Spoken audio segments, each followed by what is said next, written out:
Hello, welcome back to Simply Women's Health with CJ. Today we're going to talk about week 17 of your pregnancy. At this point, your tiny human is now measuring just over 8 inches in length, or approximately the same size as daddy's hand. If you measure between the base of the palm and the top of the third finger, that should give you a rough idea. Your baby now weighs just over 6 ounces, or about the same as either a candy bar or an avocado. This week, your baby is creating fat cells under his or her skin to help keep them warm.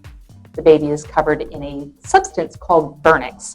Vernix looks a lot like cream cheese. The purpose of the vernix is to protect the skin from drying out in the presence of the amniotic fluid. The baby's eyes and ears are developed. The baby can now hear your heart beating. Your baby's heart is beating 120 to 160 times per minute. He or she remains very active in your uterus, and some of you are probably starting to feel those flutters. So what are some normal symptoms in the 17th week? You are probably very, very hungry. After all, you are creating a human. You may have back pain. I encourage you to do stretching exercises, take a nice warm bath with Epsom salts. You might be snoring a lot. That is because of the progesterone. I encourage you to elevate the head of your bed. Consider getting a humidifier.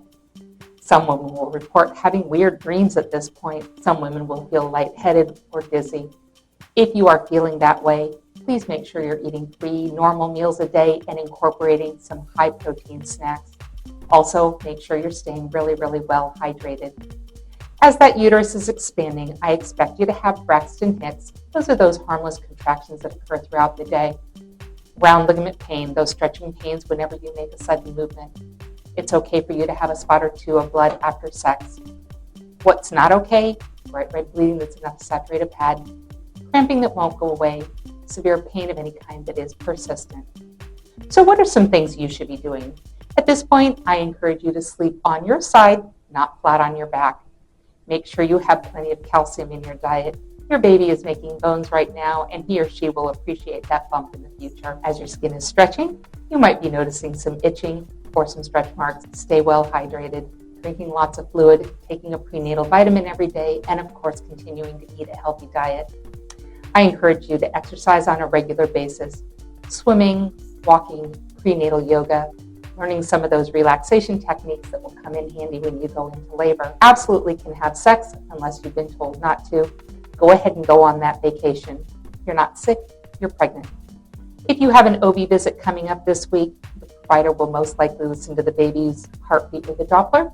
They may talk to you about a genetic test called an alpha-fetoprotein.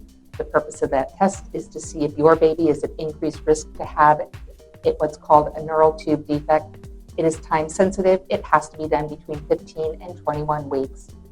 They may schedule you for an anatomy scan. That is a big ultrasound where they look the baby over head to toe, typically done between 18 and 22 weeks. So what questions do you have? Please leave them in the comment section below. And while you're down there, I'd love it if you'd hit that like button.